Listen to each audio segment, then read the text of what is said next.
Allez, on s'intéresse maintenant à la programmation objet. Donc, j'ai ouvert Tony, histoire de programmer en même temps. Donc, on vous demande de définir la classe élève avec une majuscule. Donc, rappelez-vous, def init. Bon, ça, c'est donné. OK.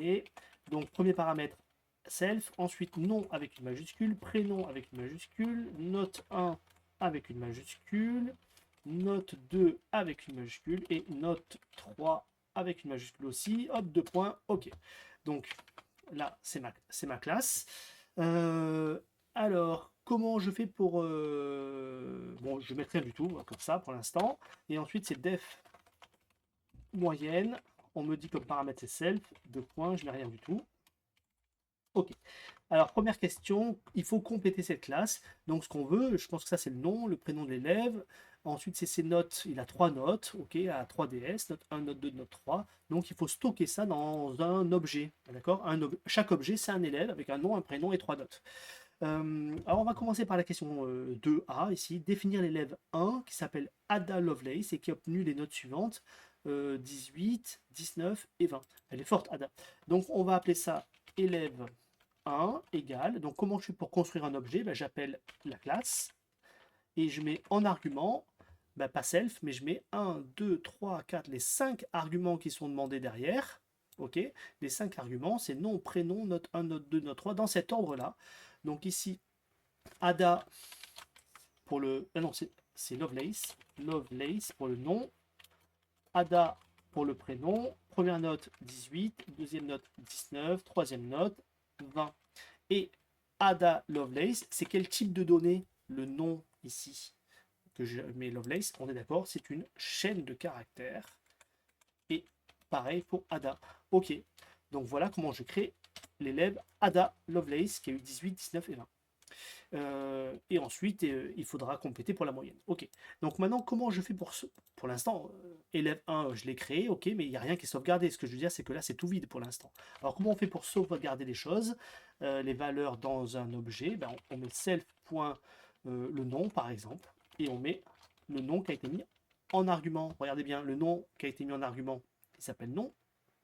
Et ensuite, si je veux accéder au nom de l'élève, c'est self.nom. Ensuite, self.prénom, je mets pré pour le prénom. Self. Mais N1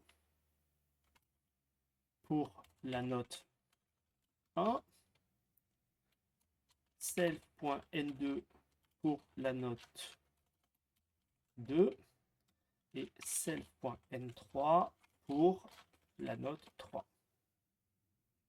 Donc, ce qui fait que maintenant, si j'exécute ce code, si je veux récupérer la note de l'élève 1, si je veux récupérer son nom, donc c'est nom, comme ça. Et ça m'écrit Lovelace. Si je veux afficher son prénom, alors si j'écris prénom comme ça, est-ce que self.prénom existe? Non, ça n'existe pas. Et regardez, attribut erreur, il n'y a pas d'attribut qui s'appelle prénom. D'accord? Self.prénom n'existe pas. Normal, je l'appelais PRE. En revanche, maintenant, on a bien le prénom qui s'affiche. Et pareil pour la note 3. Ok, on a tout ce qu'il faut. Alors maintenant qu'on a complété ça, le constructeur, on va compléter le calcul de la moyenne. Alors j'ai 3 notes, d'accord? Donc on peut déjà directement renvoyer self, alors la somme des 3 notes, self.n1 plus self.n2 plus self.n3 et tout ça divisé par 3. Donc ça me renvoie le tiers de la somme des 3 notes. Donc si ici j'affiche élève.moyenne, donc j'appelle la méthode moyenne sur l'objet élève. Donc l'objet élève, il possède bien la méthode moyenne. Et la méthode moyenne prend un seul argument, c'est self. Donc ici, je ne mets pas, puisque le self, il est déjà là. D'accord? Donc ça va m'afficher la moyenne entre 18, 19 et 20. Donc ça va m'afficher 19 de moyenne. D'accord? Si jamais l'élève, il a pas de note ici, est-ce que c'est possible? Alors, c'est pas demandé, hein, mais on regarde. Donc là, je peux pas faire autrement. Qu'est-ce qui se passe? Ben non. 18 plus 19 plus non, je peux pas additionner 19 et non. Donc en fait, le cas non, comment ça marche? Donc, soit ça vaut non. Donc, on peut imaginer que on divise par 3 ou alors le nombre de notes différent de non. Alors, ce que je propose de faire, je vais le faire comme ça, là, en direct. On va dire euh, total égale 0. If self.n1 n'est pas non. Dans ce cas-là, total, on ajoute self.n1. Donc, total, ça sera le total de mes notes. Donc, total, c'est mes notes. Total note, je l'appelle total note. Et ce qu'il me faut, c'est aussi total, le nombre de notes.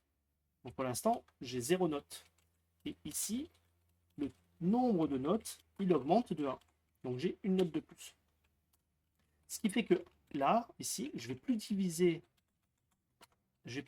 par la somme comme ça, mais je vais faire le total des notes divisé par le total nombre.